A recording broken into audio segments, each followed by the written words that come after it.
nous allons, pour notre part, corriger l'épreuve d'application et en particulier l'épreuve de sciences. Avant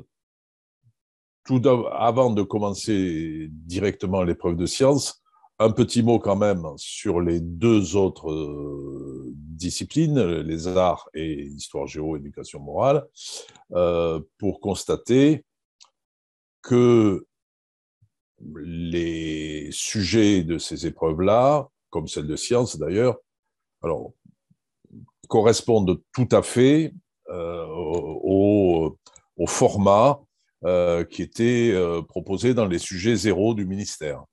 Donc, que ce soit l'un ou l'autre, et on voit bien dans les deux d'ailleurs, que ce soit, je développerai sciences, donc je m'attarde juste un petit peu sur art et histoire géo. J'ai regardé les sujets, pas profondément parce que je ne suis pas un spécialiste, mais sur ce qui était demandé, on était bien sur le même format, c'est-à-dire deux questions, une dans une discipline, l'autre dans l'autre, avec des documents à étudier, et soit proposer une séance à replacer dans une séquence, soit à analyser. En art, sur l'éducation musicale, il y avait l'analyse d'une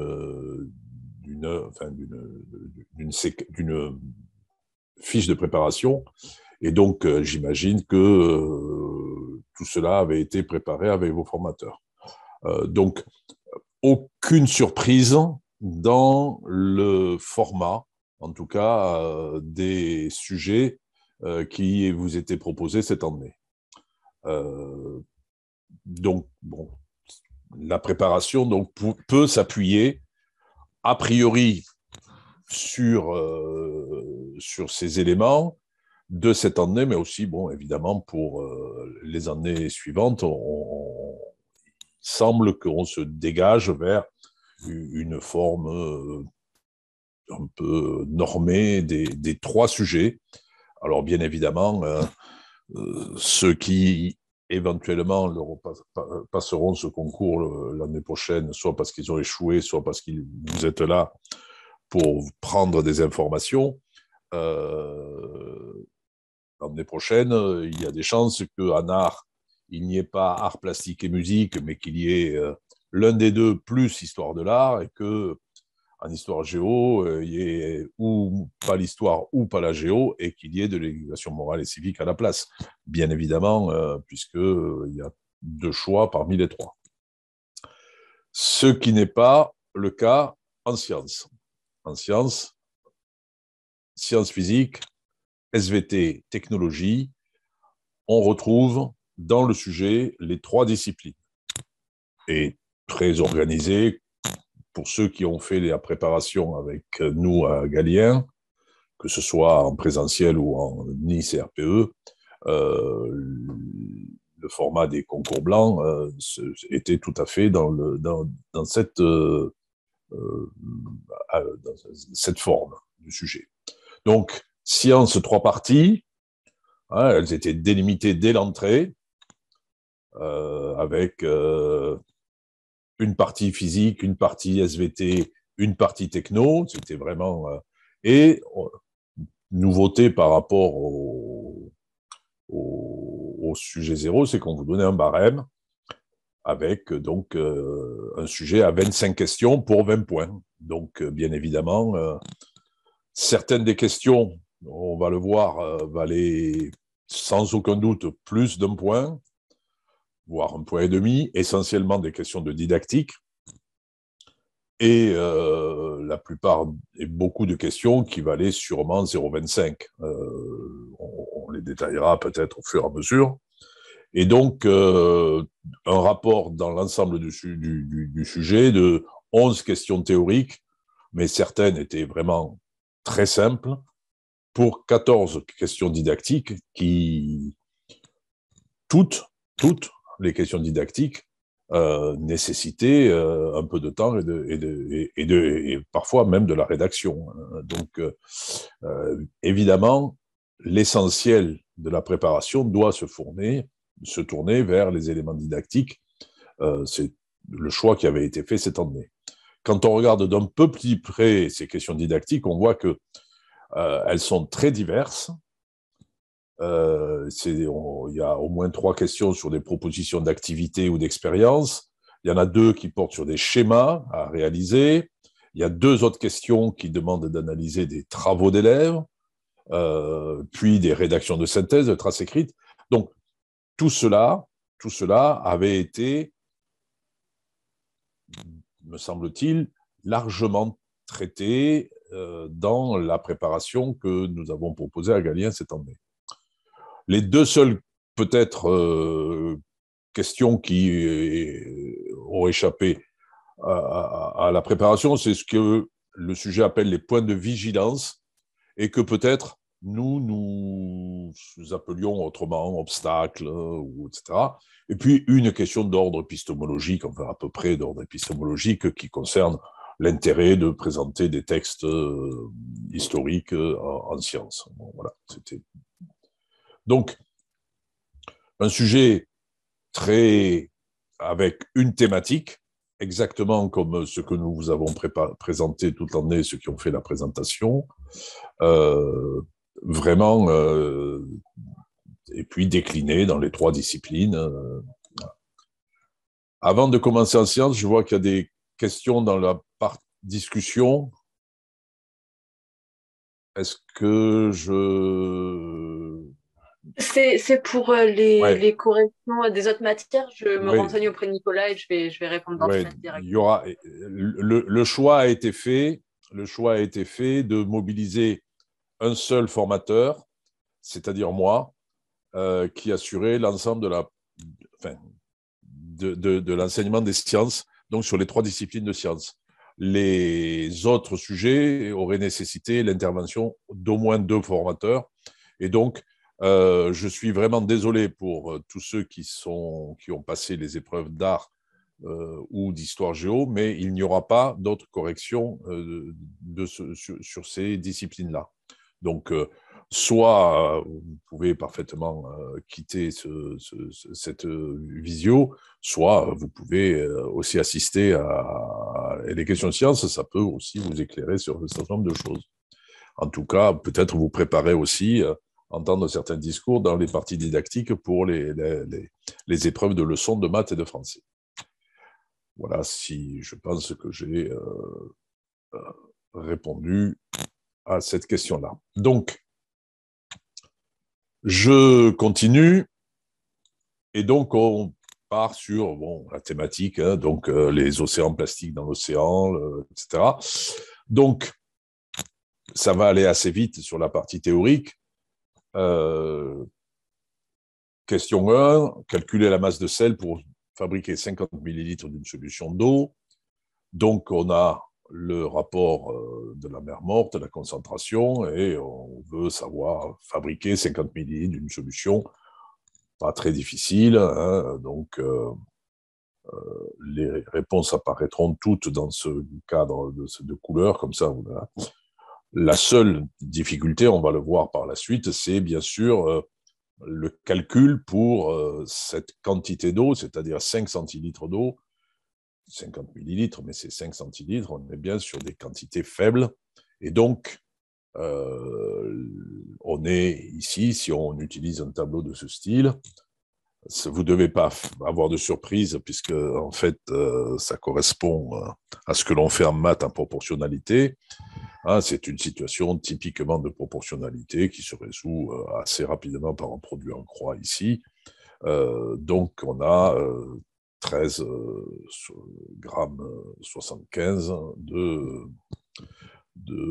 de sel à mettre dans nos 5 centilitres. Alors, ce qui est important, c'est ce 13,75, hein, parce qu'on va le retrouver dans la question suivante. On propose à des élèves de CM2 un protocole pour qu'ils préparent 50 millilitres d'eau d'une salinité comparable à celle de la mer morte. Donc, on vient de faire le calcul.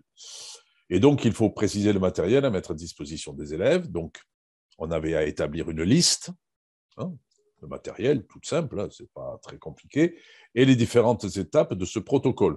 Là aussi, ça rappelle, pour ceux qui ont travaillé sur les sujets zéro, on a exactement la même chose que le sucre dans l'eau dans les sujets zéro, puisqu'il s'agissait de fabriquer la même quantité un liquide nourricier pour les abeilles. Et ici, voilà, on est vraiment dans tout à fait le même protocole. C'est un copier-coller. Et donc, la seule différence, c'est la quantité qu'il fallait résoudre.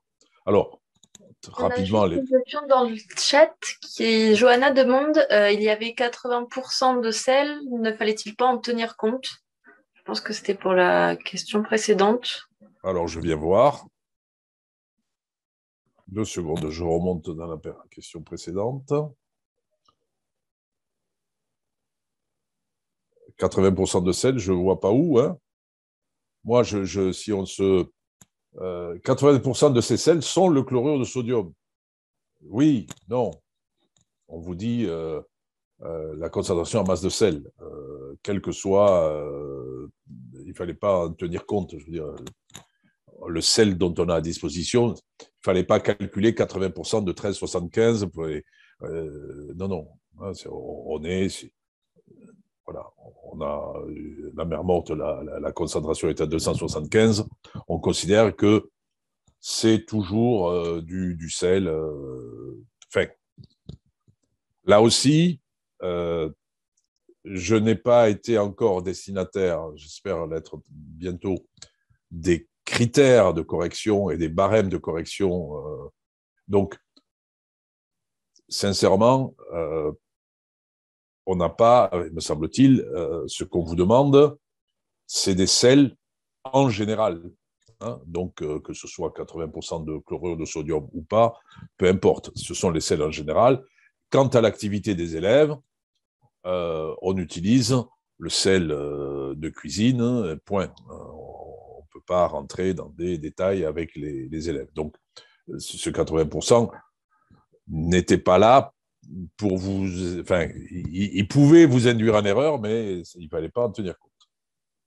Donc, le matériel, j'y reviens, il n'y a pas de souci. Et vous allez comprendre pourquoi, par exemple, la feuille de papier. Alors, quand j'ai rédigé la correction, quand j'ai vu le sujet, je me suis dit, bon, OK, on va faire un protocole qui va être copié sur celui de l'année dernière, sur le sucre, donc verre doseur, seringue, les élèves mesurent, donc voilà, les élèves mesurent 50 mm, soit 5 centilitres. Alors, pourquoi la seringue? Parce qu'un verre doseur, 5 centilitres, c'est pas certain qu'on puisse le vérifier dans un... Voilà. Peser de la feuille de papier, appuie sur le bouton tard de la balance, hein, c'est toujours pareil, on est pour le retour à zéro. C'est exactement le même protocole qui était possible de décrire dans le sujet zéro. Verser dans le verre d'eau, agiter le mélange, on a... sauf que, ici, nous devons obtenir 13 grammes 75 de sel. Déjà, 13 grammes de sel, ce n'est pas énorme. Alors, 13 grammes 75, hein, c'est peu. Et surtout, les balances de ménage ne permettent pas des pesées aussi précises. Donc, me semble-t-il, le protocole qui était à privilégier, c'est celui-là. C'est qu'on va, comme c'est difficile de peser 13 grammes 75, on va réaliser un mélange sur une quantité plus importante de manière à pouvoir faire une pesée correcte. Hein, et c'est ce que je vous propose, donc d'utiliser les données qui étaient dans le tableau, 1 litre, 275 grammes de sel, ça marche, on peut le peser. D'où l'intérêt aussi d'avoir une feuille de papier, parce que 260 grammes de sel, ça, c'est pas... Voilà, il faut le manipuler. Et une fois que le mélange est réalisé, agité et qu'il nous paraît homogène, on utilise le verre doseur ou la seringue pour obtenir 50 millilitres. Et là, me semble-t-il, ce protocole est celui qui est préférable, même si les deux sont corrects, d'accord? Mais celui qu'on privilégiera, c'est bien celui-là, parce que, évidemment, il y a une difficulté de peser ici. On n'a pas les... C'est possible de peser 13 grammes 75 de sel, mais pas avec les balances de ménage, ni avec celles qu'on peut avoir à l'école. Hein, donc, les centièmes de grammes, on n'y est pas. Hein. Voilà. Par contre, avec des balances de précision, dans le monde scientifique, on pourrait, mais pas ici. Donc, cette première question donc, était, voilà, nous poser, me semble-t-il, pouvait poser un problème. Et j'espère que vous avez trouvé une réponse adéquate. Question théorique, quel est le nom de la transformation qui intervient? Voilà, ça s'appelle une dissolution. Ça, c'est pas très compliqué. Ça vaut 0,25. Hein, ne cherchez pas. Hein. Et le sel est soluté, l'eau est solvant. Je pense que pour avoir les 0,25, il faut donner les trois. Hein, il faut donner les trois. Hein. Si vous en donnez que deux, je pense que vous n'avez pas les points. Enfin, je pense comme ça parce que c'est vraiment des questions excessivement simples. De la même manière, indiquer si l'eau salée est un mélange ou un corps pur, ça me rappelle une question que vous avez eue en cours d'année, je ne me rappelle plus exactement, et effectivement, je crois que c'était un concours blanc, ceux qui les ont fait, un mélange est constitué de plusieurs corps purs, et l'eau salée est constituée de 2 corps purs, le chlorure de sodium et l'eau, c'est donc un mélange. Donc voilà, tout ça ne vaut pas énormément de points, hein, c'est quand même relativement simple, donc les réponses étaient faciles à donner, donc on passe. En s'appuyant sur les données du document 2, hein, donc le document initial, comment peut-on rendre compte des expériences de flottaison au travers de 2 schémas légendés? Donc il s'agissait des matières plastiques hein, et dans leur rempli par le... Alors, 2 schémas légendés, donc il faut en faire 2. Moi, j'ai opté pour 2... là aussi, hein, c'est un choix. Comment dire, un schéma doit reprendre la réalité de la situation et là, simplifier, mais tout en donnant le résultat satisfaisant. Donc, 2 récipients avec de l'eau, l'un de l'eau douce, l'autre de l'eau salée, et les plastiques, les morceaux de plastique représentés par les lettres qui leur sont associées. Certaines sont au-dessus de l'eau, d'autres sont au fond de l'eau, et puis on en a une qui est au milieu. Donc, les plastiques qui sont en haut flottent, les plastiques qui sont en bas coulent, et puis le polystyrène flotte ou coule. Voilà.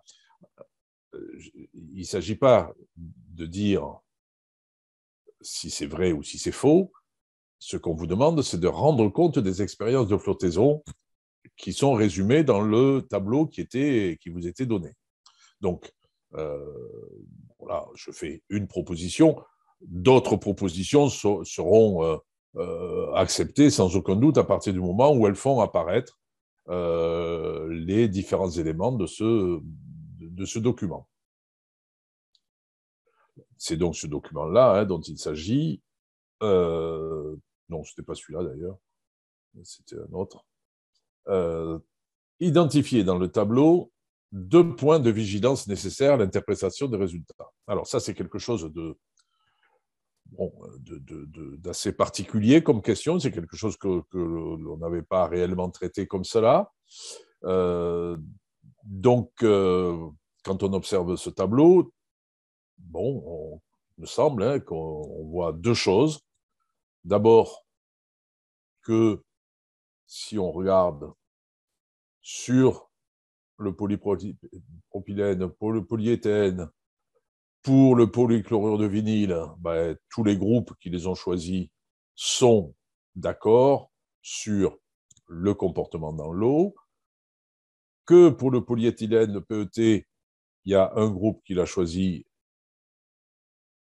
et que pour le polystyrène, par contre, plusieurs groupes l'ont choisi et il semble que tout le monde ne soit pas d'accord. C'est donc bien là qu'il y a un premier point de vigilance. 5 groupes d'élèves ont choisi de tester le polystyrène, mais leurs résultats divergent. Alors, la question, c'est pourquoi est-ce que ça diverge? Est-ce que c'est une interprétation du comportement du plastique? Par exemple, la notion de coule et flotte, qu'est-ce que ça signifie? Si, par exemple, si l'échantillon utilisé est entre deux eaux, hein, c'est-à-dire qu'il est quelque part entre la surface et le fond, qu'est-ce qu'on dit? Est-ce qu'on dit qu'il flotte ou est-ce qu'on dit qu'il coule? Et puis, est-ce qu'on peut, par exemple, mettre la taille des échantillons, est-ce qu'on peut considérer que ça a de l'importance? Je jette un œil sur les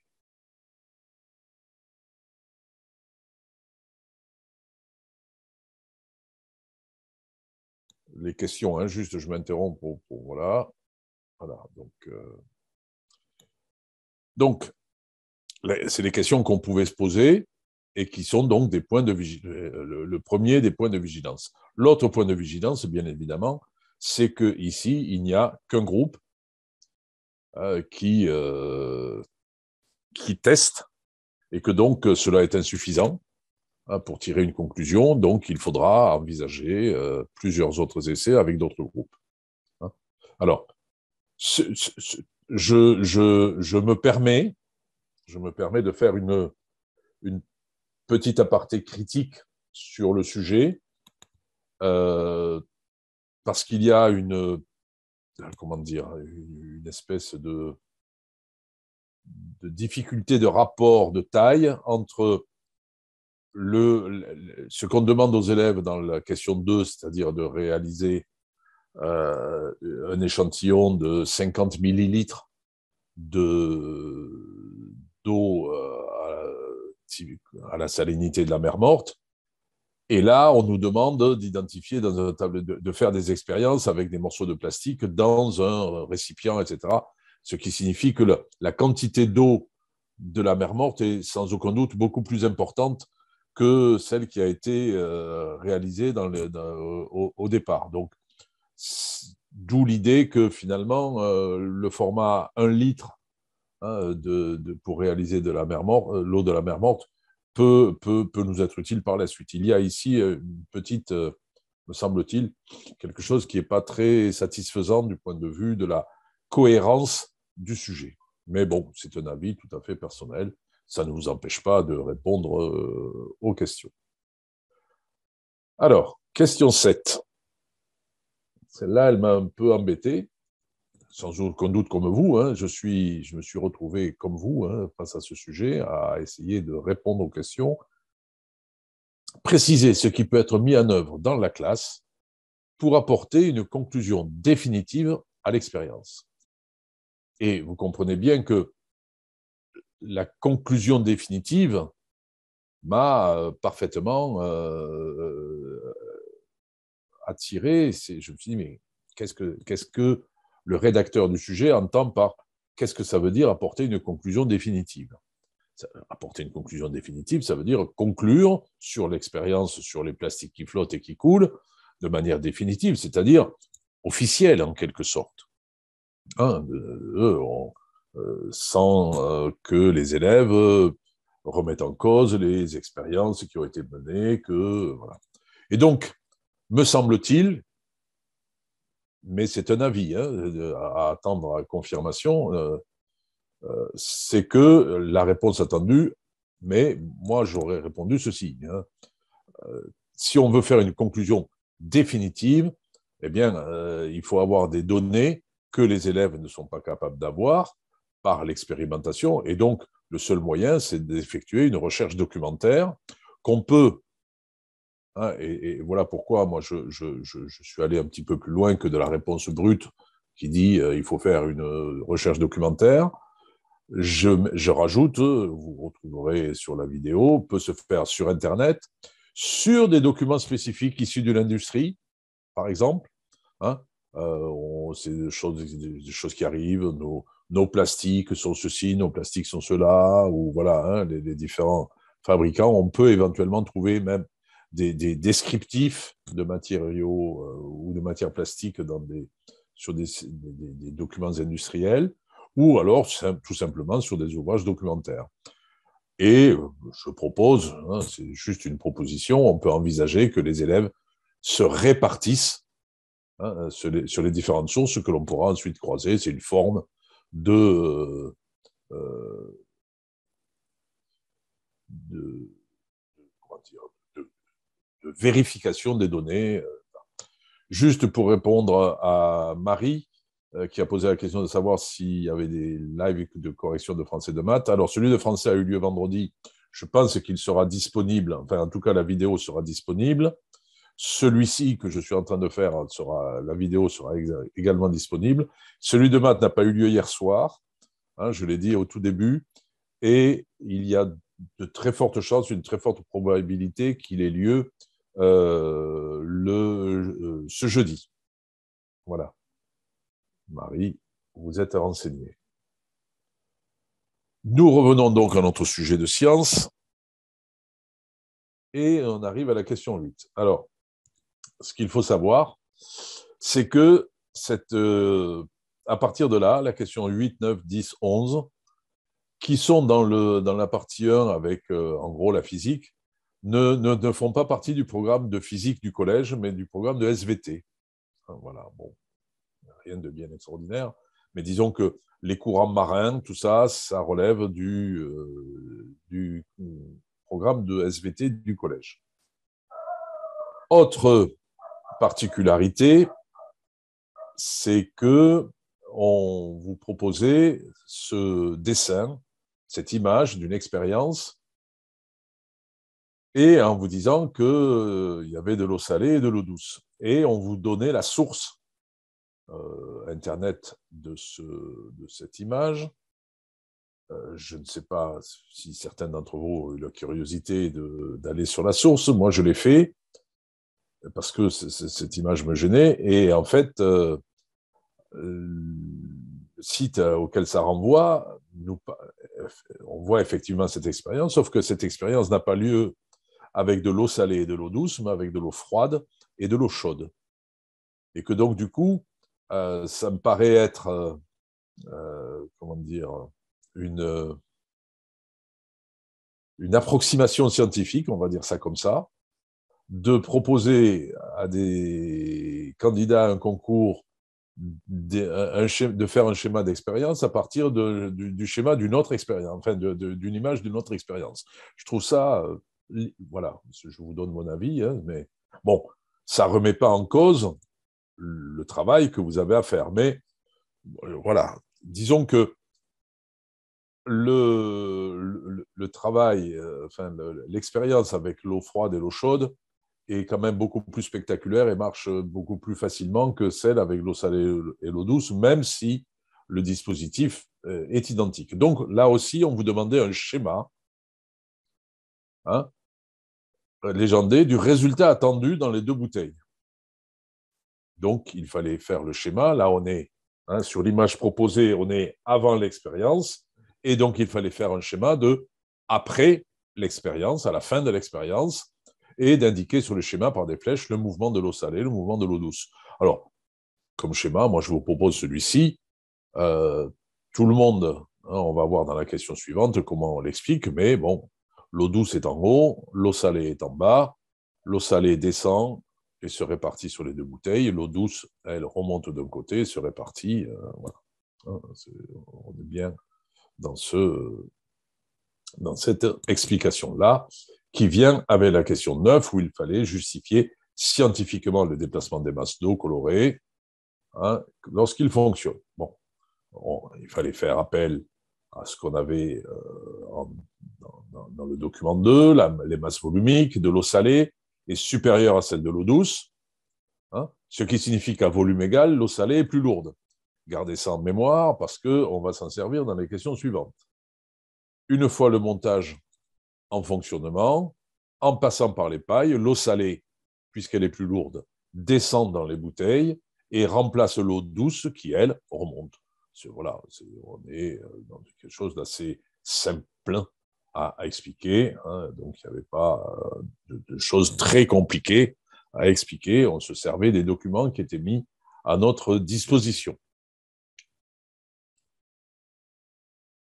Alors, proposer une expérience réalisable en classe de CM2 permettant de différencier l'eau douce de l'eau salée.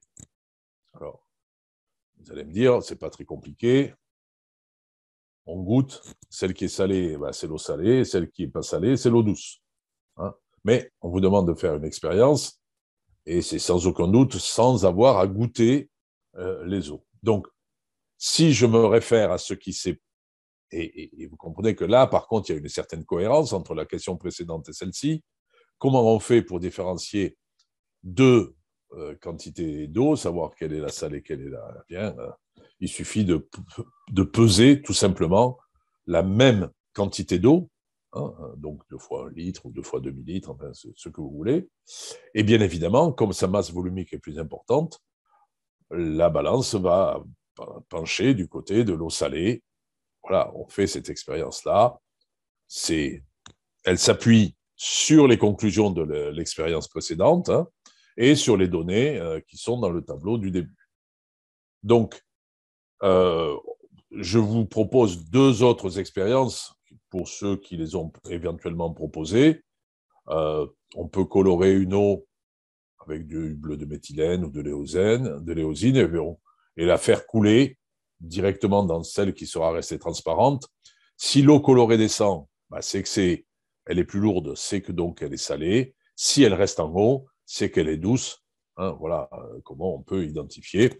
L'autre façon étant sans aucun doute une des propositions que pourraient faire des élèves de CM, c'est de faire évaporer l'eau dans 2 récipients et on verrait quelles sont celles qui contiennent du sel. Voilà. Hein. Mais celle qui était attendue, me semble-t-il, dans la logique du sujet, c'était bien sûr l'utilisation de la pesée, hein, ou de la comparaison. Pour cette question-là, elle a 10, hein, Beverly. Non, parce que, bien sûr, on va distiller, l'une va contenir du sel, mais c'est pareil que l'évaporation. Je crois, hein, me semble-t-il. Non, Mélanie, n'allez pas chercher des choses compliquées. N'allez pas chercher des choses compliquées. Enfin, c'est trop tard, je vous dis, n'allez pas. Vous l'avez fait, donc je ne crois pas que c'était la réponse qu'on attendait. Hein. D'abord, pour 2 raisons. La première, c'est que nous sommes en classe de CM2 et que ce soit la distillation ou que ce soit l'utilisation du nitrate d'argent, ne sont pas envisageables en CM2. Et d'autre part, les données que vous aviez dans le sujet ne permettaient pas d'utiliser ces réponses-là. Hein. On vous donnait les masses volumiques. Dans la question précédente, on vous demandait expressément d'expliquer scientifiquement pourquoi l'eau salée descend et donc plus lourde. Et donc, c'était bien évidemment avec les élèves tout à fait cette chose-là. Une des choses qui était, pour ceux qui ont fait les préparations, ou en tout cas qui ont suivi les visios avec moi, on a parlé de dissolution du sel. Hein, et l'idée, c'est la conservation de la matière. Si on compare 1 litre d'eau douce et si dans un autre litre, on met du sel, alors on constate que l'eau douce est plus légère que l'eau salée, ou plutôt que l'eau salée est plus lourde que l'eau douce et qu'elle pèse. La masse en plus, c'est celle qui correspond au sel. Donc, on est bien dans quelque chose qui nous, ici, nous fait toucher du doigt, même si on n'utilise pas le terme avec des élèves, la notion de masse volumique. Donc, me semble-t-il que c'était bien évidemment cette première expérience toute simple, hein, qui permet d'identifier l'eau douce et l'eau salée. Dernière question de cette partie. Expliquer en 5 lignes maximum la présence de continents de plastique situés dans les océans. Donc, il fallait réutiliser un certain nombre de documents qui vous étaient proposés dans le sujet. moi, je vous fais cette proposition. Bien évidemment, c'est une forme de synthèse qu'on vous demande. Et donc, il faut repartir, me semble-t-il, du début, c'est-à-dire de qu'est-ce que c'est que ces matières plastiques que nous consommons et qu'elles flottent sur l'eau. De nombreuses matières plastiques flottent sur l'eau, presque. On a vu dans le tableau que la plupart flottent. Quand ces résidus ne sont pas recyclés, bien évidemment, mais se retrouvent dans la nature, ils sont progressivement amenés vers les océans par les eaux de ruissellement, puis les cours d'eau. On suit le chemin. L'idée était de suivre le chemin de ces plastiques. Ils ne se retrouvent pas dans l'océan comme ça par hasard. On va négliger l'aspect emporté par le vent. Ici, on pourrait le rajouter, mais vraiment. Les courants des fleuves emportent ces résidus loin dans les océans. Quand on regarde les embouchures de fleuves, on voit que l'eau douce pénètre largement dans l'eau salée et donc ne reste pas sur les côtes. Et cette eau douce reste à la surface puisqu'elle est plus légère. On est toujours bien évidemment là et subit l'influence des courants marins qui, par leur action, concentrent les déchets plastiques dans les mêmes zones. Vous avez vu sur la carte qui vous était proposée. Alors, bien évidemment, cette eau douce, elle ne va pas rester douce indéfiniment, mais la plupart des plastiques flottent aussi bien sur l'eau douce que sur l'eau salée. Donc, à part dans la mer Morte, et encore, la plupart des plastiques donc, flottent à la surface.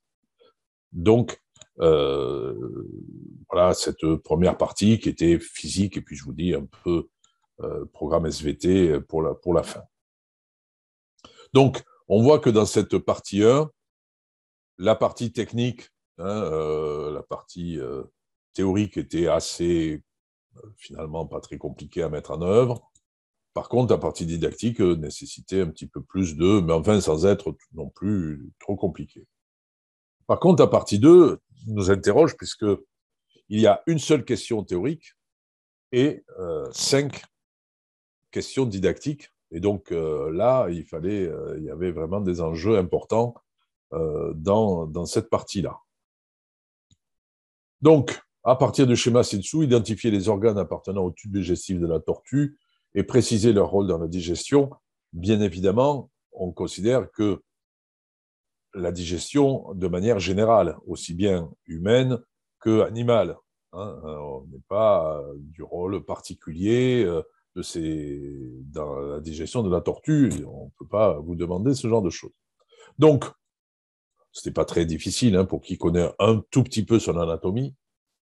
L'œsophage, donc, à quoi il sert? Donc, il transporte les aliments vers l'estomac, il n'y a pas de souci. Ensuite, on arrive dans l'estomac. J'espère bien sûr que personne d'entre vous n'a mis trachée, poumon et cœur dans le système digestif. Donc, l'estomac, lui, il a une action chimique et aussi une action mécanique. Et voilà, les deux.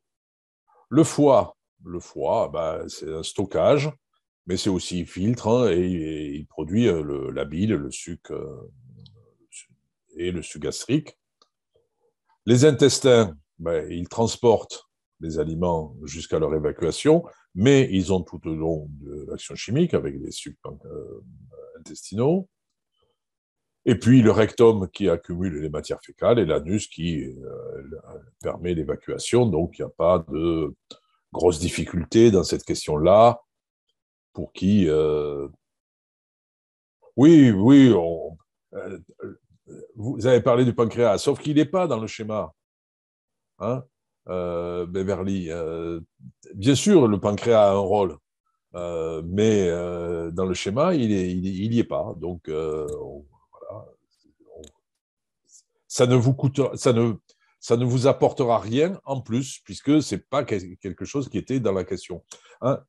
Une des consignes qui était vraiment que moi, sur laquelle j'ai insisté, les étudiants qui étaient avec moi en visio le savent, c'est vraiment la lecture précise des questions. Répondez à ce qu'on vous demande et pas à autre chose. Répondez bien à ce qu'on vous demande. Ne répondez pas à côté, mais ne répondez pas à quelque chose qu'on ne vous demande pas. Ça ne sert à rien. Ça ne vous apportera pas des points en plus. Donc, Voilà, donc cette question-là était assez simple. Voilà, et on arrive aux premières questions concernant l'analyse de travaux d'élèves. Alors, c'est pas très compliqué. C'est des choses que nous avons rencontrées, des obstacles que nous avons évoqués quand nous avons traité ces questions-là. Et voilà, les dessins qui vous étaient proposés et leurs légendes euh, sont assez explicites et recoupent les principaux obstacles que les élèves rencontrent quand on parle de digestion. Alors, comment lire la question déjà? Confronter et analyser. Donc, il faut en même temps confronter, c'est-à-dire les trois représentations, hein, les unes aux autres, et en même temps essayer de les analyser et identifier trois obstacles. Trois. On ne vous en demandait pas quatre, on ne vous en demandait pas deux, on vous en demandait trois. Donc, il fallait en trouver trois.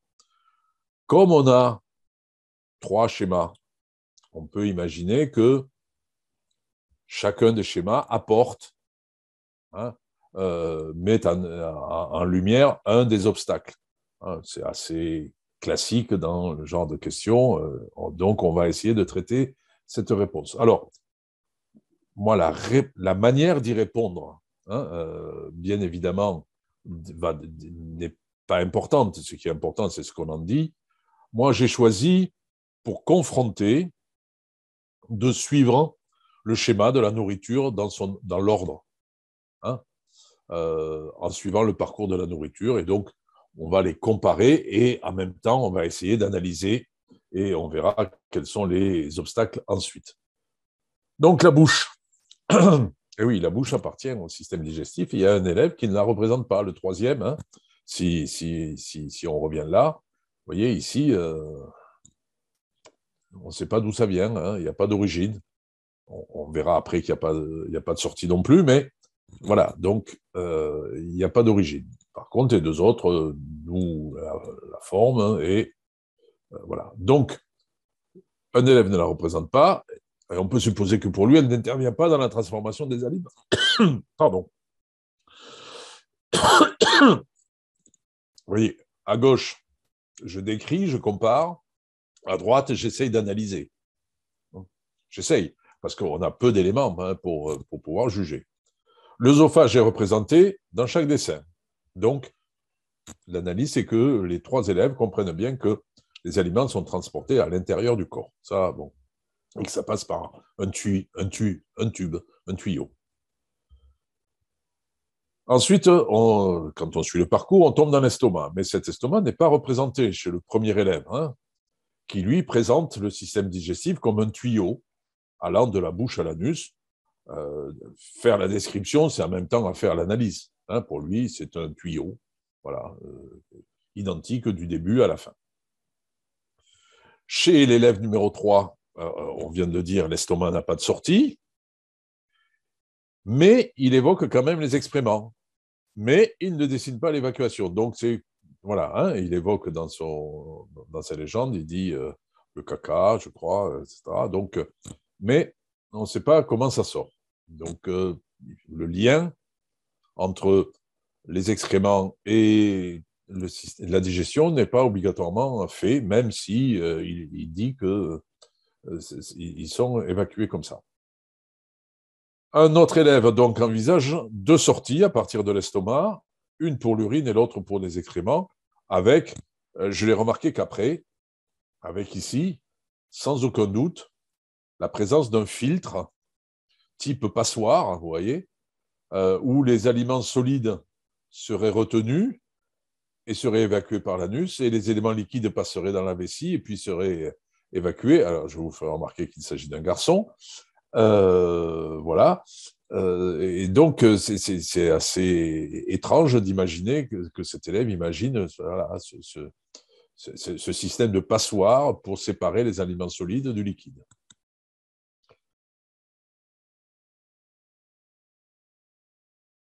Pour aucun, les organes de la digestion, foie, pancréas, les 2 intestins ne sont évoqués, pour aucun. Les 3 élèves évoquent une nourriture broyée, écrasée, plus ou moins bien écrit, mais ce qui signifie que pour eux, la digestion est purement mécanique. D'accord? Et que du coup, ils ne se rendent pas compte qu'il y a d'autres, même essentiellement d'autres actions que le mécanique. Pour eux, manger, c'est, hop, ça traverse le corps, et puis c'est évacué, c'est mélangé, puis on en sort, point. Et donc, pour conclure, enfin, pas pour conclure, mais pour terminer, l'utilisation des aliments par le corps n'est pas évoquée. Comment les aliments sont récupérés par le corps, par le sang, etc. Le rôle du sang est totalement ignoré dans ces schémas. Alors, ces 3 dessins, ces 3 représentations nous renvoient donc à des obstacles assez classiques. D'abord, que l'aspect chimique de la digestion a totalement été occulté, et pour eux, les élèves, ça n'existe pas. Donc, il va y avoir quelque chose à faire là-dessus. Très souvent, la cohabitation de 2 systèmes d'évacuation fait partie des classiques dans ce genre de choses, digestif et urinaire. Les enfants, évidemment, quand on boit beaucoup, on a tendance à uriner davantage. Et donc, du coup, le lien est facile à faire entre les deux, mais ça ne fonctionne pas comme ça. Et puis, la continuité du tube digestif, voilà, hein, comment il se continue, par où il commence, et puis, bien évidemment, le rôle du sang qui même s'il n'était pas tout à fait demandé dans ce schéma, mais n'apparaît pas et justifiera l'aspect chimique de la digestion. Voilà donc une réponse complète. Hein. Vous voyez quand même, là, c'est une question qui, d'après moi, vaut des points. Hein. Voilà, cette question 13, il y a quand même confronté, analysé, identifié 3 obstacles. Donc, me semble-t-il, c'est une question qui vaut des points. Hein, voilà, moi, je serai correcteur. Là-dessus, il y a bien 1,5 point, voire 2 hein, là-dessus, parce que quand même, bon, c'est assez classique, mais quand même, il y a un vrai travail hein, demandé là. Question 14.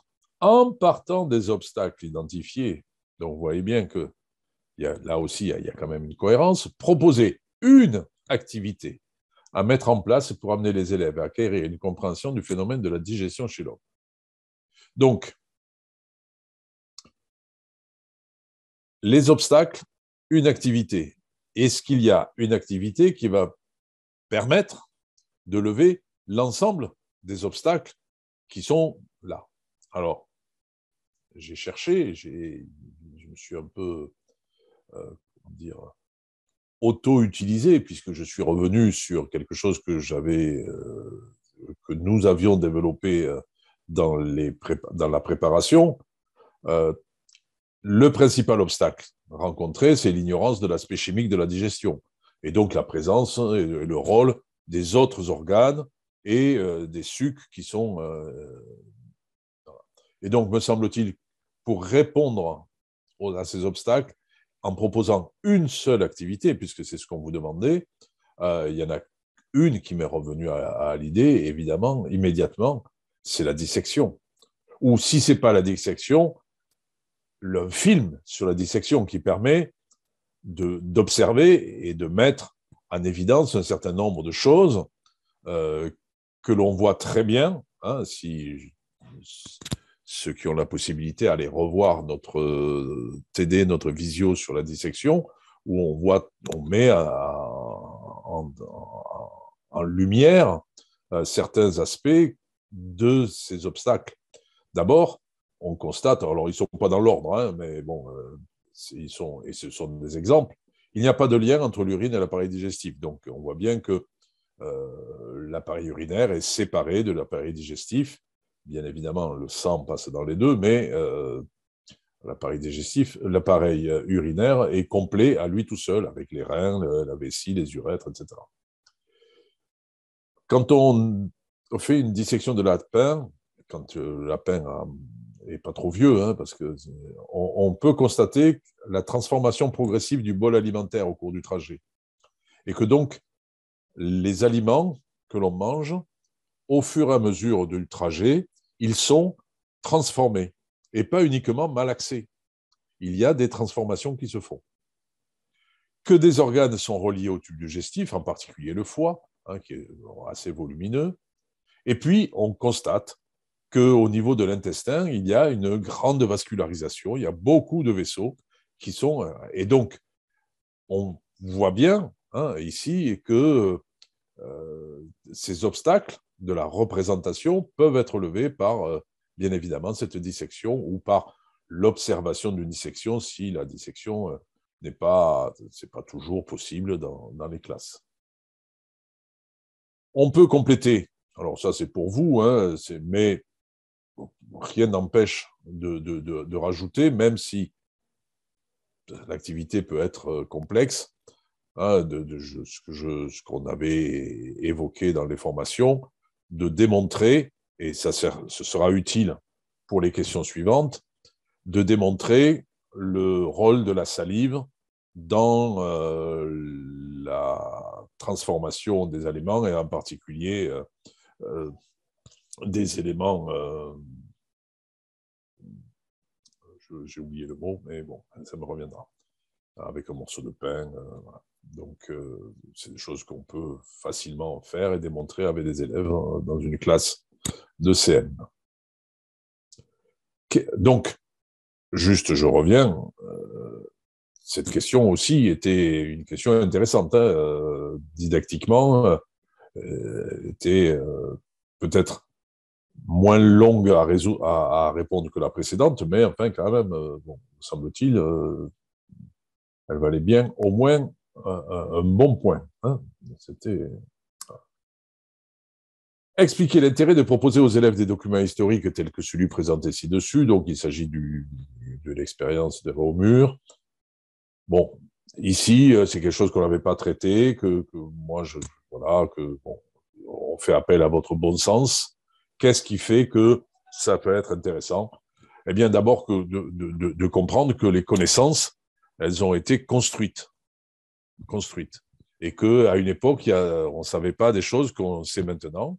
Hein, donc, les sciences sont en perpétuelle évolution, que ça évolue, que ces progrès des sciences contribuent, alors j'ai mis comme ça brutalement, mais on pourrait dire contribuent la plupart du temps à une amélioration des conditions de vie, en particulier quand il s'agit de sciences liées à la santé et ou au bien-être, enfin bref. Et les scientifiques, me semble-t-il, c'est pour ça que j'ai rajouté l'expérience précédente du morceau de pain que finalement, ils se rendent compte que les scientifiques agissent comme eux, qu'ils se posent des questions, qu'ils font des expériences, qu'ils observent et qu'ils ainsi trouvent ou cherchent des réponses, même si voilà, les réponses ne sont pas toutes évidentes. À l'époque de Réaumur, on n'avait pas toutes les connaissances qui nous permettent aujourd'hui de répondre à ces questions-là. Hein, bon, voilà, on pouvait là-dedans trouver 2-3 réponses. J'imagine que si vous avez deux données, deux intérêts dans ceux qui seront identifiés, vous aurez un demi-point pour cette question-là, me semble-t-il. Voilà. Indiquer la trace écrite que peut construire une classe de CM2 suite à l'exploitation de l'expérience de Réaumur. Alors ça, c'est quelque chose d'assez classique. Hein. On en a fait toute l'année avec des étudiants. Alors, qu'est-ce que ça nous dit? Qu'on est en CM2, il s'agit d'une trace écrite, donc le rôle de la trace écrite, c'est de garder mémoire. Suite à l'exploitation de l'expérience des Réaumur. Il ne s'agit pas de faire une trace écrite sur l'expérience de Réaumur, mais suite à son exploitation, c'est-à-dire qu'est-ce qu'on en déduit de cette expérience. Hein, c'est bien ça, l'idée. Ce n'est pas de la décrire, c'est qu'est-ce qu'on déduit. Et donc, moi, ce que je vous propose, c'est ceci. Dans le système digestif, les aliments sont transformés afin d'être utilisés par l'organisme. C'est le rôle des différents sucs, salive, sucs gastriques, sucs intestinaux. Les aliments ainsi transformés en nutriments peuvent être transportés par le sang dans tout l'organisme. Bien évidemment, l'expérience de Réaumur, elle est dans la première phrase. Les aliments sont transformés. Et la suite, c'est bien pourquoi. Pourquoi du coup, quelles sont les conséquences de cette transformation?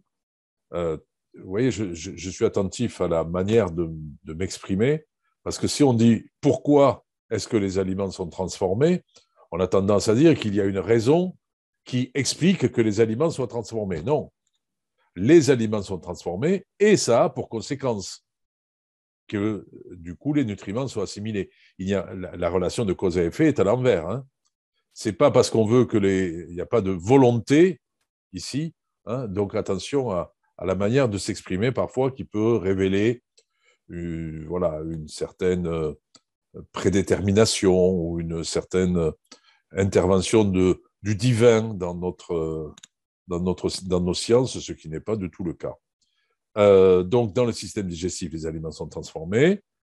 C'est le rôle des différents sucs de les transformer. Les aliments sont transformés en nutriments et ils sont transformés dans le sang, dans tout l'organisme. On a, me semble-t-il, ici, tiré, exploité l'expérience des Réaumur, parce qu'il s'agissait bien sûr pas de la décrire, hein, je crois.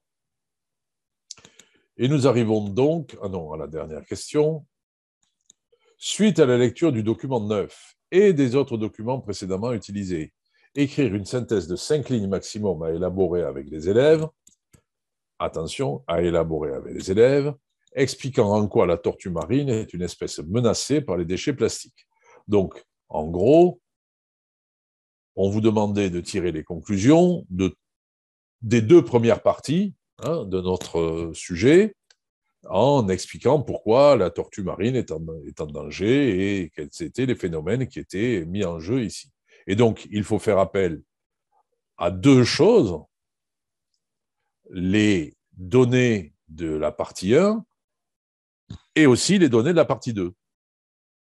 Un peu moins parce qu'il y avait moins de données. Mais voilà ce que je propose. Alors là aussi, il s'agit d'une proposition.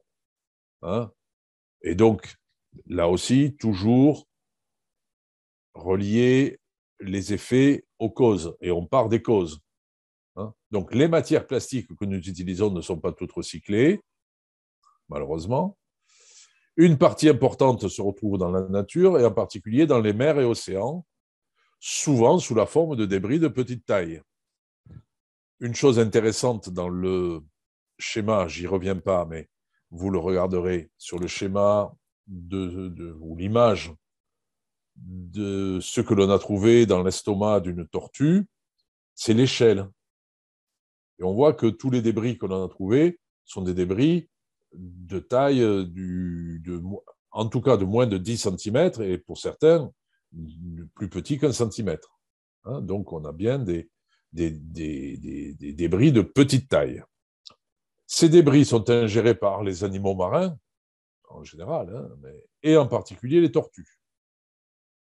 Le plastique n'est pas digéré ni évacué, hein, puisque comme il n'est pas digéré, il reste dans l'estomac. Il s'accumule dans les intestins des tortues, et sans aucun doute comme vous, j'ai découvert ceci, c'est la question ne m'avait pas encore effleuré, et comme certains plastiques flottent, du coup, ces plastiques dans le ventre de la tortue l'empêchent de plonger. Hein, c'est ce que disait le texte. Donc, comme certains plastiques flottent, les tortues ne peuvent plus plonger et risquent de disparaître, ne pouvant plus s'alimenter. En effet, leur alimentation se trouve plutôt en profondeur qu'en surface, en plus des troubles possibles pour leur santé. Donc, c'est bien une synthèse qui part des caractéristiques du plastique. Hein, le plastique flotte, ils ne sont pas tous recyclés, ils sont voilà. Et puis, des caractéristiques des tortues et des textes qui nous sont proposés. Voilà, me semble-t-il. Alors, ces 5 lignes à l'écran, ça fait peut-être un petit peu plus donc un script, mais bon, 5 lignes maximum, 5 lignes d'élèves, hein, bon, on peut... Voilà. Je ne crois pas que si vous avez mis 5 lignes et demie ou 6 lignes, ça pénalise quoi que ce soit. Voilà donc la partie 2 terminée. Partie 3, technologie. Alors, si vous avez peut-être remarqué, la partie physique, en tout cas le début, a été corrigé par la formatrice qui a rédigé les documents qui sont sur Moodle en physique. La SVT, c'est moi qui ai corrigé. Et la partie technologie, c'est un prof de techno. Ce n'est pas celui qui a fait les cours Moodle, mais c'est un autre prof de techno. Donc, les réponses n'engagent que lui, ne m'engagent pas à moi, même si je comprends ces réponses. Donc, indiquer avec un verbe à l'infinitif les questions 1 et 2 présentées dans le diagramme. On demandait le robot, ce n'était pas très compliqué. Collecter. Sa première fonction, c'est collecter par rapport aux déchets. Il les collecte, bien évidemment. Et sa deuxième fonction, c'est de communiquer puisque entre l'utilisateur et son application. Voilà. Voilà. Donc ça, c'était des choses, me semble-t-il, je pense, assez faciles. Quelles sont les fonctions techniques de l'hélice et de la batterie? Alors, une fonction technique, bon, là, moi, je découvre, techno, ce n'est pas ma spécialité, doit impérativement être indiquée sous forme de verbe à l'infinitif. Voilà, donc, à quoi sert l'hélice? Elle propulse l'objet technique. Ici, le robot, c'est son rôle. La fonction technique de la batterie, stocker l'énergie nécessaire au fonctionnement de l'objet technique.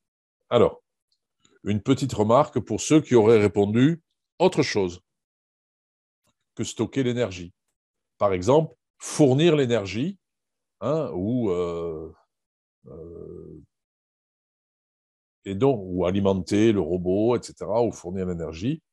La remarque qui suit n'est pas de moi, mais du prof de techno, qui dit qu'on ne pourrait pas donner l'ensemble des points correspondant à cette question, car la batterie est avant tout un réservoir d'énergie, et donc sa première fonction technique, c'est bien d'abord de stocker l'énergie. Voilà ce qu'il m'a répondu pour compléter cette question-là. Donc, les réponses étaient bien sûr propulser et stocker l'énergie. Vous avez l'élément de réponse. On arrive sans doute sur la question didactique la plus longue ou la plus complexe. Je trouvais que la partie techno, et si sur la partie théorique, ce n'était pas très difficile, sur la partie didactique, par contre, c'était assez dense. On vous demandait quand même beaucoup de choses. Et donc, on va essayer d'y répondre de manière... Alors, qu'est-ce qu'on nous dit?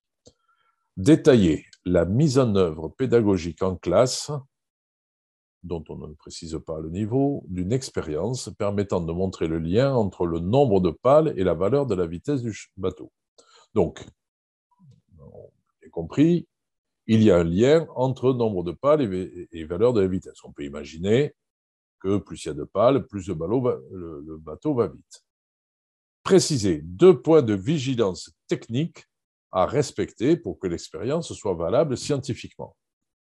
Alors là, je ne vous cache pas que mettre ça en question de didactique, ça m'a un peu paru compliqué, et j'ai donc fait appel au professeur de techno qui a fait les autres corrections, qui m'a donné un éclairage que vous allez découvrir par la suite.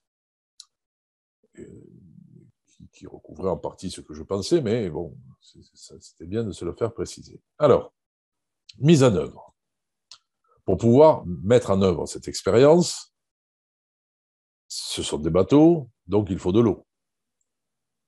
Donc, je constate qu'il s'agit de bateaux avec un moteur solaire, enfin, un moteur alimenté par un mini panneau solaire, donc il vaut mieux être en extérieur pour le faire fonctionner. de l'eau en extérieur, il n'y a pas 50 000 solutions, hein, donc il faut que ce soit ensoleillé. Donc il faut une piscine ou un bassin dans un parc ou voilà, hein, un élément suffisamment grand pour que le bateau puisse avancer et qu'on puisse mesurer, hein, son avancée. Donc le faire avancer dans une bassine, ça ne nous renseignera pas beaucoup sur sa vitesse. Donc, il faut quand même un espace assez grand. Il faut que cette distance soit la même pour tous les bateaux. Et donc, voilà, que la mare du coin peut ne pas être suffisante. L'intérêt de la piscine, c'est qu'on peut mettre tous les bateaux sur un bord et du coup, c'est plus facile. Un chronomètre pour mesurer le temps. Et comme c'est alimenté par des panneaux solaires, il est nécessaire de réaliser les trajets avec les mêmes conditions d'ensoleillement. On peut imaginer, hein, que si on ne veut pas fausser l'expérience. Donc, on vous demande la mise en œuvre. Et donc, je vous décris une proposition de mise en œuvre. En classe entière, on verra pourquoi, les élèves choisissent, avec l'aide de l'enseignant, une forme et une taille des pales. Hein, afin de vérifier l'influence du nombre de pales, il est important de ne sélectionner qu'un critère. Évidemment, si vous changez la forme des pales en même temps que vous changez le nombre, ou que vous changez et que vous mettiez des tailles, et ça ne va pas marcher, vous ne saurez pas si c'est la forme, la taille ou le nombre qui a fait varier la vitesse. Donc, comme dans toute expérience scientifique, et là on est vraiment dans comment dire, une démarche tout à fait expérimentale, on ne teste qu'un seul critère à la fois. Donc, il faut se mettre tous d'accord sur la forme et la taille des pales. Alors, on peut considérer que celles qui sont fournies avec le bateau à monter sont satisfaisantes en termes de taille et de forme, et donc on va multiplier, donc en proposer plusieurs. Donc, ensuite, en groupe, les élèves se mettent d'accord sur le nombre de pales sur leur bateau. Hein, ils vont avoir un bateau à construire pour chaque groupe. Et éventuellement, ils vont mettre en discussion le rapport qu'il y a entre le nombre et la masse, hein, parce que plus on va mettre de pales, plus le bateau va être lourd. Hein, et donc, du coup, on va pouvoir en rajouter, mais peut-être pas trop, parce que sinon il sera trop lourd, etc. Donc, il y aura des discussions qui vont tourner autour de ça. Ils réalisent le nombre de pales et les fixent sur le bateau. Le jour de l'expérimentation, on s'arrange pour prendre un jour ensoleillé, pour que tout le monde est là, hein, que ça marche bien. Chaque groupe pose son bateau au point de départ, puisqu'il s'agit de comparer des vitesses. Donc, si on les met tous au même point de départ, eh bien, normalement, le plus rapide devrait arriver le premier. Et donc, jusqu'au signal donné par l'enseignant, chaque groupe peut mesurer le temps et il faut observer en même temps le comportement parce que la trajectoire peut être non rectiligne. Ce n'est pas parce qu'il y a des pales de chaque côté qu'il peut y avoir des petites différences d'un côté à l'autre et que du coup, le bateau, au lieu d'avancer tout droit, il va tourner en rond, hein, s'il y a une pale qui prend le pas sur une autre. Voilà. Donc, la mise en œuvre. On ne vous demande pas de conclure, hein, on vous demande juste la mise en œuvre. Quels sont donc ces 2 points de vigilance qu'on vous demande? Alors, le premier, c'est que la surface des aubes, hein, des pales, doit rester la même. Donc, c'est ce qu'on disait. Si la surface est plus grande, le volume d'eau déplacé est plus important et donc la vitesse sera plus importante. Et bien évidemment, si la pale est plus petite, il y aura moins d'eau déplacée et donc la vitesse sera plus faible. Ça, c'est le premier point de vigilance, la surface. Et deuxième point de vigilance, la vitesse de rotation des roues à aubes doit être la même. Si on veut voir l'influence du nombre, il faut que ça tourne à la même vitesse. Et donc, la vitesse de déplacement du bateau est directement en fonction de la vitesse de rotation des roues.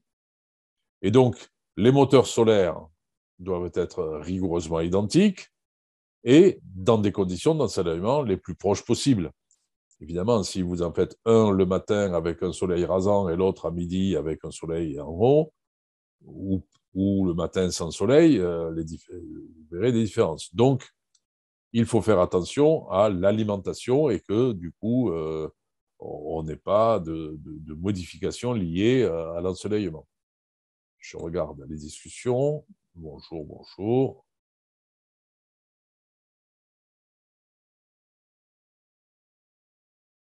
Donc, voilà, bon, c'était lié aussi, bien évidemment, à une expérimentation qui ne fait varier qu'un seul critère.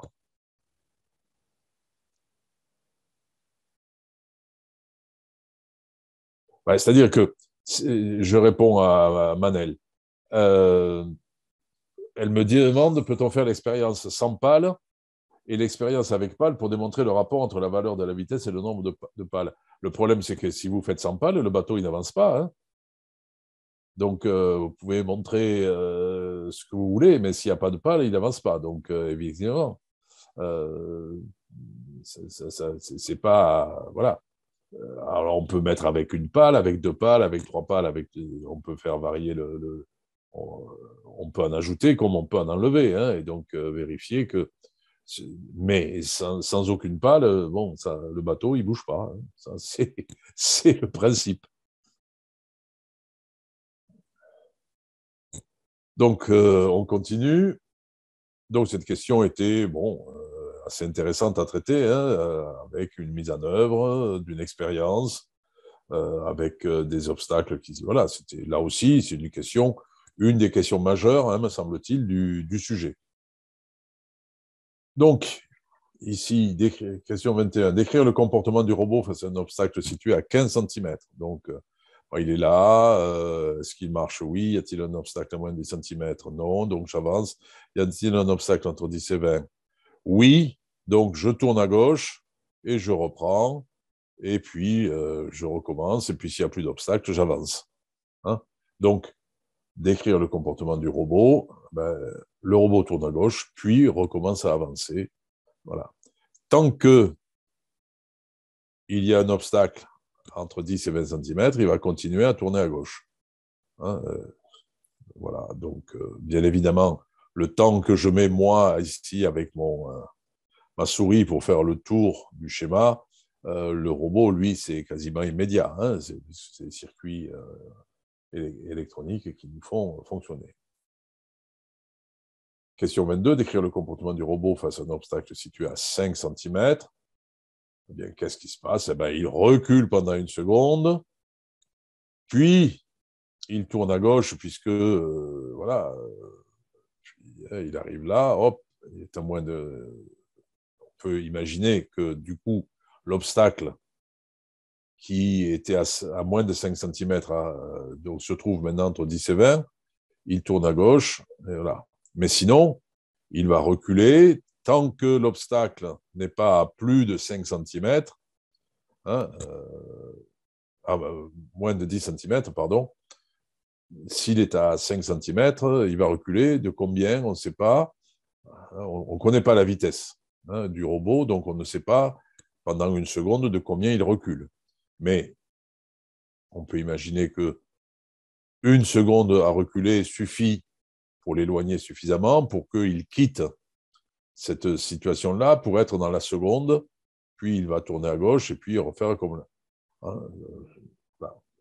Mais disons que ce qui était attendu, c'était, d'après le prof de techno, hein, là aussi je ne m'avance pas, c'est ce qui était dit que vous puissiez interpréter le schéma qui vous est donné. Ce n'était pas très difficile, là non plus, me semble-t-il. Ah, proposer et décrire une activité d'apprentissage préalable à l'utilisation des robots. Alors, le sujet nous renvoyait cette fois en CP, hein, avec des activités. Alors,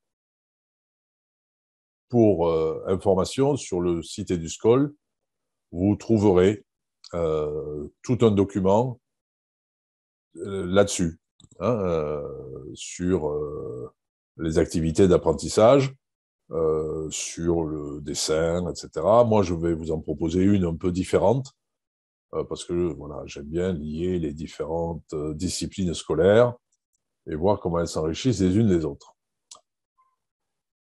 Au cycle 2, puisqu'il s'agit de Nord, les programmes disent les élèves apprennent à coder et décoder pour prévoir, représenter et réaliser des déplacements dans des espaces familiers sur un quadrillage, sur un écran.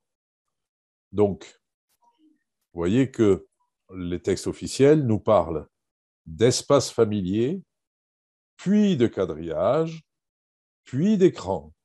On peut donc y voir ici une progression dans les apprentissages et comme je peux y voir, je me dépêche de m'y engouffrer. Et donc, ce que je vous propose, c'est une séance de PS. Enfin, le début, c'est une séance de PS.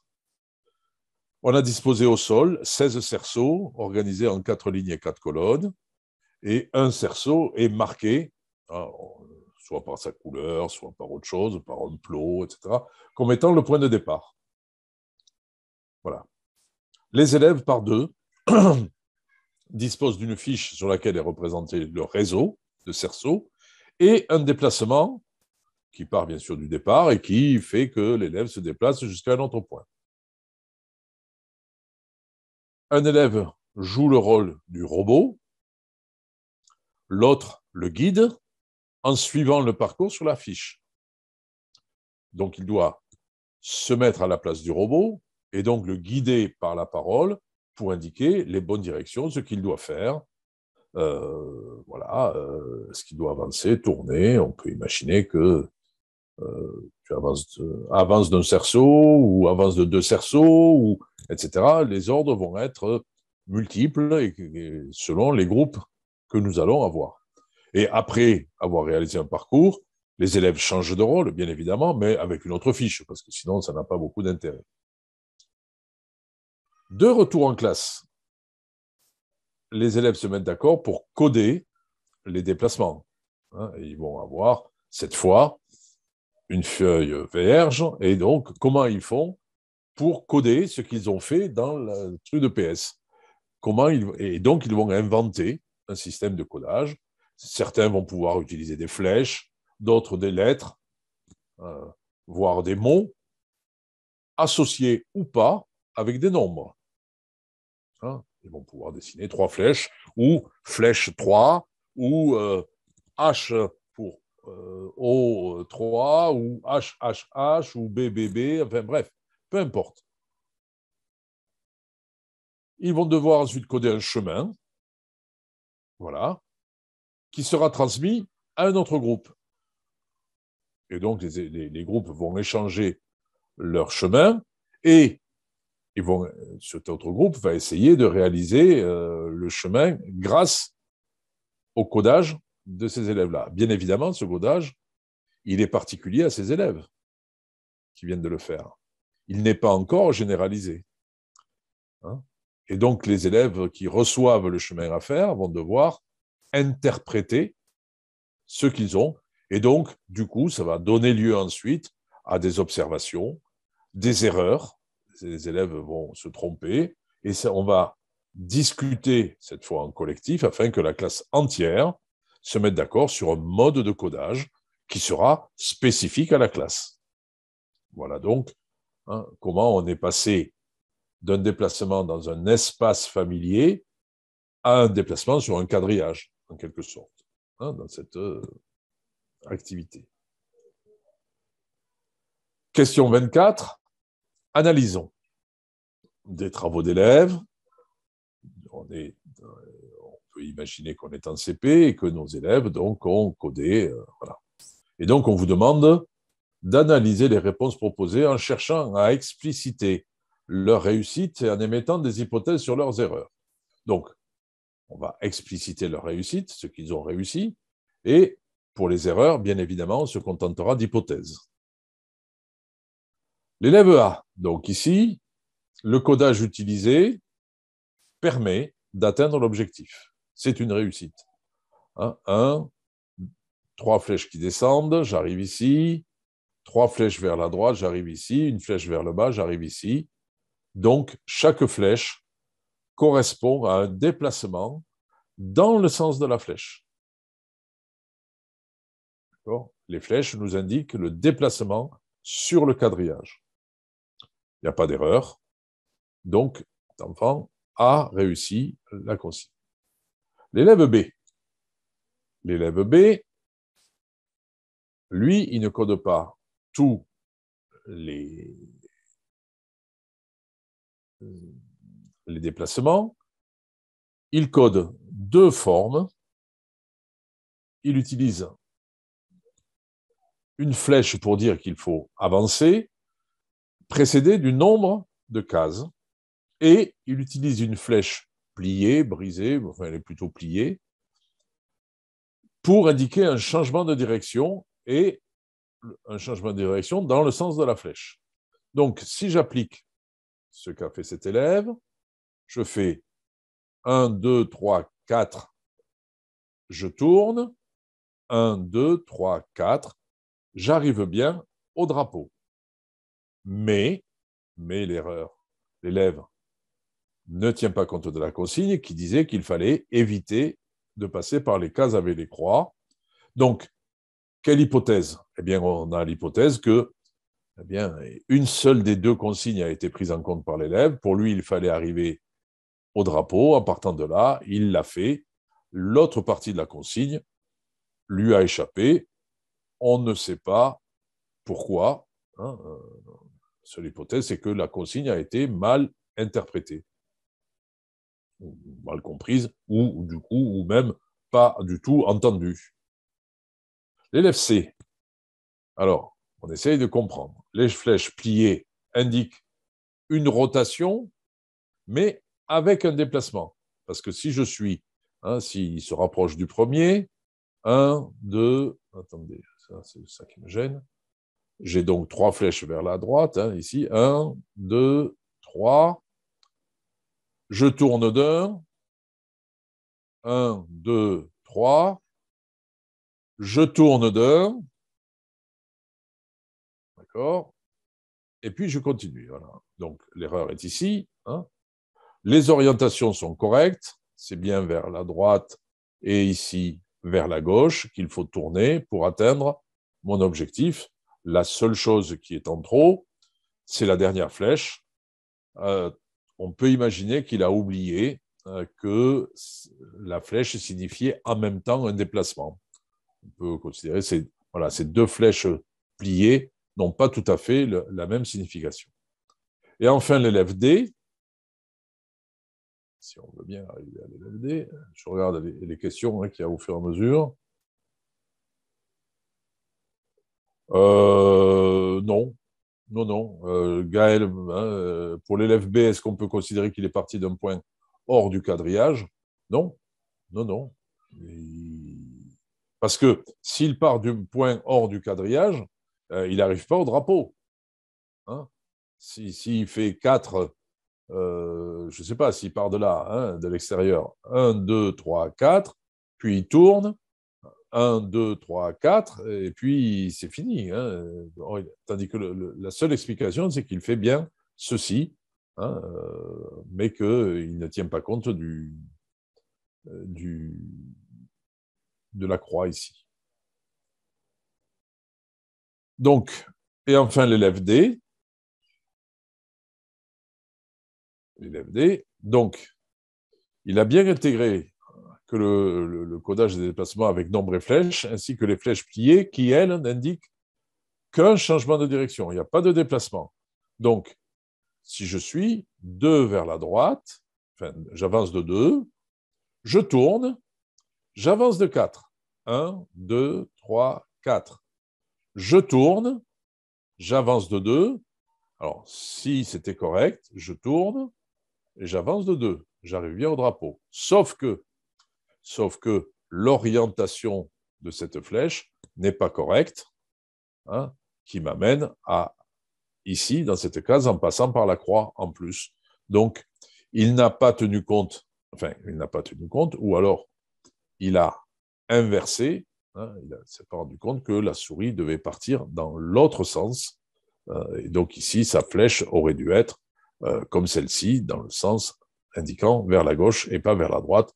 Ça, c'est une erreur classique parce que quand l'élève se projette, il se voit et donc il imagine qu'il doit tourner à droite et pas à gauche.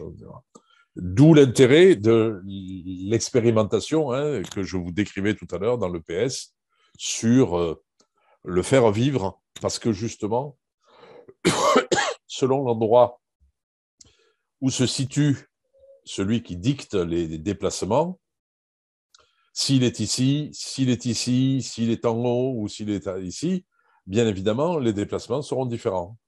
Mais, enfin, les déplacements du robot ne seront pas différents. Mais pour lui, il faudra qu'il intègre de se mettre à la place du robot. Hein, voilà, donc, qu'il intègre le sens et la latéralisation du robot.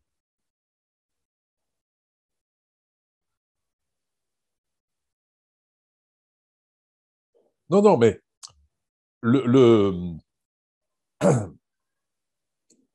ici, le codage, ce que cherchent à faire les élèves, c'est pas, je réponds à Alexandrine, c'est pas le fait d'utiliser le robot, c'est imaginer les ordres qu'il faut donner au robot. On est bien dans une situation, non pas ce qu'il faudra taper sur le robot, mais on est bien dans une forme de codage sur un quadrillage. C'est avant d'utiliser le robot. Hein, on est bien là avant. Enfin, j'arrive à la dernière question, qui n'était pas des plus compliquées non plus. Ne disposant que d'un nombre limité de robots, l'enseignant décide de confier à certains élèves un objet qui symbolisera le robot. Il dispose des objets suivants. J'espère que vous avez tous choisi le personnage et la voiture en expliquant que ces deux objets ont un sens de déplacement et une latéralisation possible. Hein, tandis que le jeton et le cube n'ont pas ces deux caractéristiques. Elles sont, voilà, le personnage pouvant s'assimiler aux élèves quand ils sont sur le quadrillage avec les cerceaux, par exemple, et la voiture pouvant s'assimiler très facilement au robot, même si l'idée, c'est qu'il y a un sens de déplacement et une latéralisation. Voilà, nous sommes arrivés au bout de notre correction. Je suis à vous pour... Je vais fermer mon... Voilà, pour répondre à vos questions, s'il y en a. Voilà. Bonjour à tous. Surtout à ceux que je n'avais pas vus ou pas salués tout à l'heure, qui sont arrivés en cours.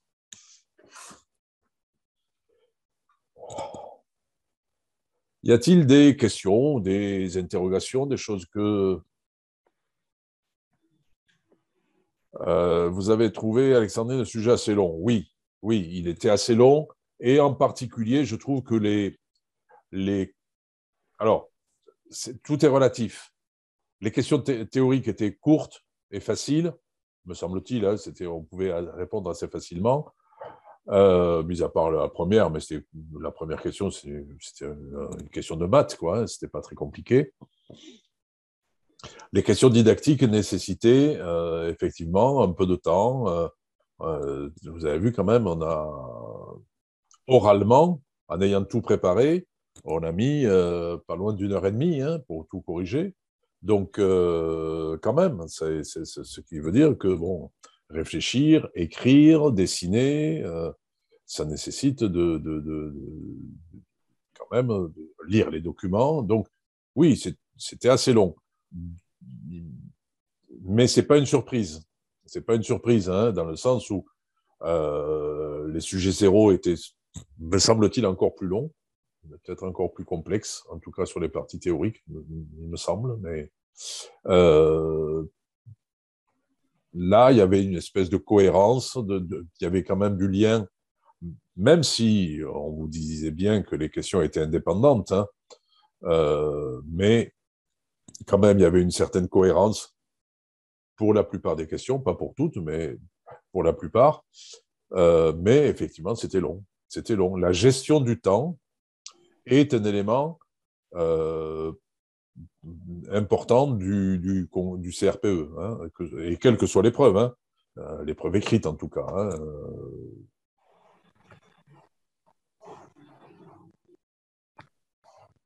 peuvent déconcentrer les enfants.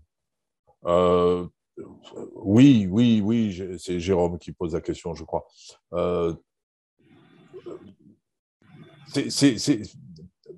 Comment dire, la question ne se pose pas en termes de gestion de classe.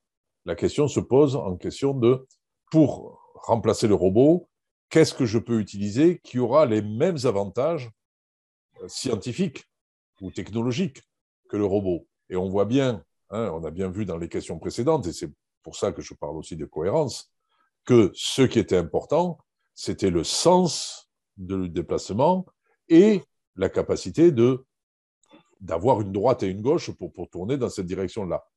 Le cube n'a pas de droite ou de gauche, toutes ses faces sont identiques, il n'a pas de sens de rotation et le jeton encore moins. Donc, il fallait l'interpréter du point de vue scientifique, technologique. Qu'est-ce que c'est qui peut avoir les mêmes caractéristiques technologiques que le robot?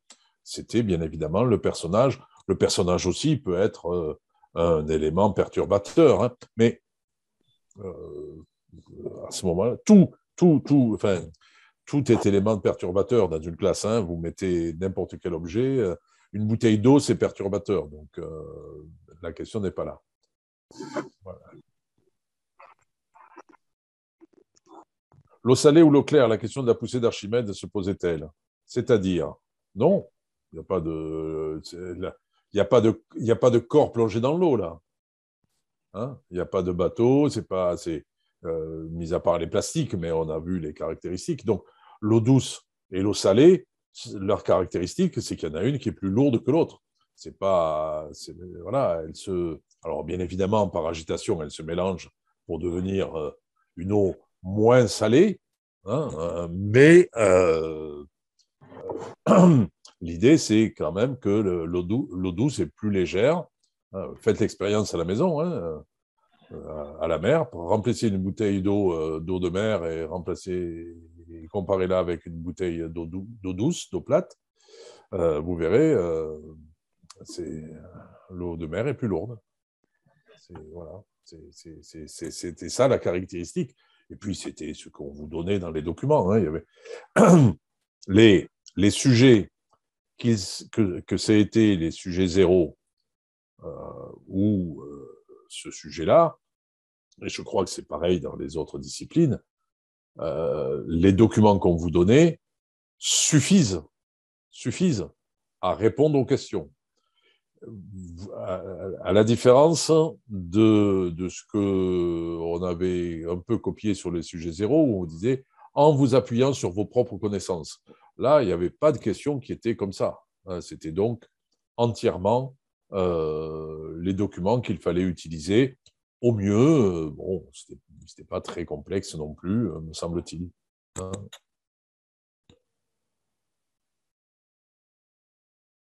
De rien, Jérôme. S'il y a d'autres questions, je les prends. Si vous avez des...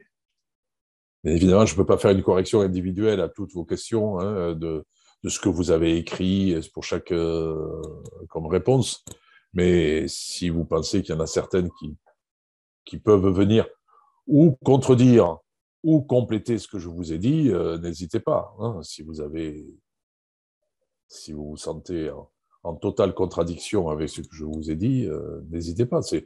Je vous rappelle, pour certaines questions, en particulier les questions de didactique, où on vous demande de décrire une activité, ou etc., je vous fais des propositions. Hein, on peut imaginer d'autres manières, par exemple sur les activités à prévoir avec des CP avant l'utilisation du robot. Bien évidemment, vous pouviez imaginer d'autres éléments. Si par curiosité, si vous allez sur le lien sur EduSchool, vous trouverez d'autres exemples, plus tournés cette fois sur le quadrillage, hein, sur le papier. Moi, ça me paraissait intéressant d'utiliser le texte des programmes pour montrer qu'on partait, et puis moi, c'est quelque chose que j'aime bien, partir du réel avant d'arriver à la représentation, puisque finalement, le quadrillage n'est qu'une représentation d'éléments réels. À ce propos, je fais un lien avec, pour vous, les maths, et en particulier l'épreuve de leçon de maths.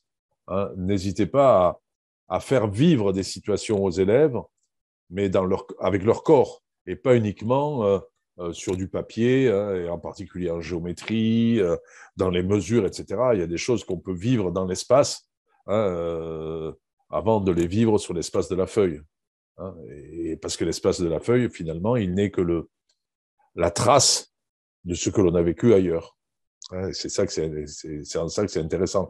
On se passera ensuite, mais quand on construit les notions, c'est important, par exemple, la symétrie, de partir de choses que l'on vit, les alignements, de vivre des alignements. Je pense aussi à tout ce qui est les angles droits, etc. Il suffit d'observer autour de soi. Des angles droits, il y en a partout. Et donc, voilà, c'est intéressant de partir du vécu des élèves. Je regarde s'il y a des choses en discussion. Non. Bien. Il n'y en a plus que 12. Mais bon, c'est les 12 meilleurs. Oui. Manel, bonne soirée. S'il n'y a plus de questions, je vous propose qu'on arrête là. Il est quand même déjà assez tard. Je vous souhaite beaucoup de courage pour la suite. Et bon, pour la préparation, vous avez maintenant un mois à peu près, hein, avant des oraux qui se préparent, qui se présentent. Donc, j'espère que l'an prochain, vous serez face à une classe pour appliquer tout ce que vous avez appris avec moi et avec les autres. Bon courage pour la suite.